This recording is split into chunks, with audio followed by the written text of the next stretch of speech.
सुरुवातीलाच मित्रांनो, महाराष्ट्राच्या राजकारणातून सगळ्यात मोठी बातमी समोर येत आहे।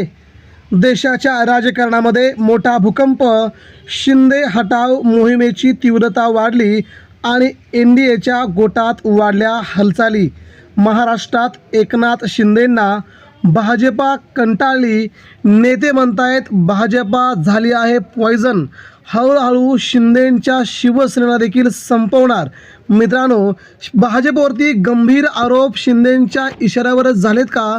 हे सुरू असतानाच देशामध्ये सगळ्यात मोठी घडामोड दिल्ली या केंद्रस्थानी घडताना दिसते आहे। नेमकं काय घडलंय केंद्रामध्ये आणि महाराष्ट्रात नेमकं काय घडणार आहे मित्रांनो, जाणून घेऊया। सध्या देशामध्ये भारतीय जनता पार्टी संपूर्ण राजकीय पक्षांना सोबत घेऊन चालत असतानाच एकनाथ शिंदेंना मात्र जवळ करताच त्यांची उलट भूमिका भाजपला पसंत येत दिसत नाही आहे। एकनाथ शिंदे यांच्या आमदारांचे, मंत्र्यांचे वाढलेले नवे सूर हे भाजपला अतिशय तीव्र संतापाचे वाटत आहेत। याचमुळे सध्या केंद्रस्थानी कोणत्याही ठिकाणी, कोणत्याही क्षणी मोठा बदल घडू शकतोय। नेमका काय बदल घडणार आहे ते आपण जाणून घेऊया। भारतीय राजकारणाच्या पटलावरती गेल्या काही दिवसांपासून घडामोडींना वेग आला असून महाराष्ट्रातील सत्ता संघर्षाचा केंद्रबिंदू आता दिल्लीच्या दिशेनं सरकला जात आहे। राज्यात शिंदे हटाव मोहिमेने जोर धरल्याची बातमी सगळीकडेच येत असताना दुसरीकडे राजकीय वर्तुळात एक धक्कादायक चर्चा सुरू झाली आहे। महाविकास आघाडीचे प्रमुख नेते उद्धव ठाकरे आणि शरद पवार यांनी घेतलेल्या काही निर्णयांचा आणि खेळींचा थेट परिणाम आगामी काळात राष्ट्रीय लोकशाही आघाडीच्या स्थिरतेवरती होण्याची शक्यता वर्तवण्यात येत आहे।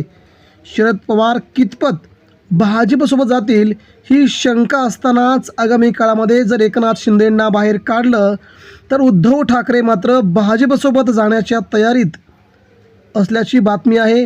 17 खासदारांचा गट भाजपला पाठिंबा देखील देऊ शकतो। या राजकीय खळबळीने प्रचंड मोठी खळबळ महाराष्ट्रात आणि देशात निर्माण झाली आहे।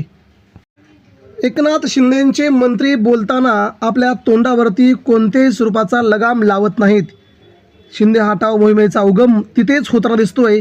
तीही तीव्रता महाराष्ट्राच्या राजकारणात एकनाथ शिंदे यांच्या उपमुख्यमंत्रीपदापासून त्या सगळ्याच मंत्र्यांना घरी बसावं लागते काय या चर्चेपर्यंत सुरू झाले। आता ही मोहीम केवळ आंदोलनापुरती मर्यादित राहिली असून ती राजकीय रणनीतीचा भाग बनली आहे। कारण की भाजपला प्रत्येक ठिकाणी विरोध करणारे एकनाथ शिंदेंचे मंत्री, आमदार आता मात्र थेट एकनाथ शिंदेंना देखील विरोध करू लागले आहेत। उद्धव ठाकरे आणि शरद पवार यांनी शिंदे हटाव मोहिमेसाठी संपूर्ण ताकद पणाला लावली आहे। स्थानिक स्वराज्य संस्थांच्या निवडणुकांमध्ये बसलेला दारुण पराभवाचा धक्का उद्धव ठाकरेंसाठी आणि शरद पवारांसाठी खूप मोठा आहे। शिंदेगडाची प्रतिमा मलिन करणं आणि त्यांना नैतिकदृष्ट्या कमकुवत करणं हा यामागचा मुख्य हेतू मानला जात आहे। शिंदेगडातील अस्वस्थता सूत्रांच्या माहितीनुसार शिंदेगडातील अनेक आमदार, खासदार सध्याच्या राजकीय परिस्थितीमुळे अस्वस्थ आहेत।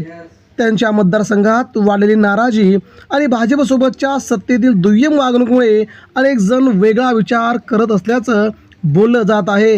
आणि ठाकरेंचा हा मास्टर स्ट्रोक, उद्धव ठाकरे आणि शरद पवार हे दोन दिग्गज नेते सध्या शांत आणि संयमाची भूमिका घेऊन आपापल्या ठिकाणी कार्यरत आहेत, परंतु एकाच ध्येयाने ते काम करताना दिसत आहेत। जरी वरवर पाहता हे दोन्ही नेते आक्रमक दिसत असले तरी पडद्यामागे सुरू असलेल्या हालचाली अत्यंत गुंतागुंतीच्या आहेत। गेल्या 6 महिन्यांपासून उद्धव ठाकरेंची शांतता, शरद पवारांची शांतता सगळं काही सांगून जाते, हे यावरून पुन्हा एकदा सिद्ध होत आहे।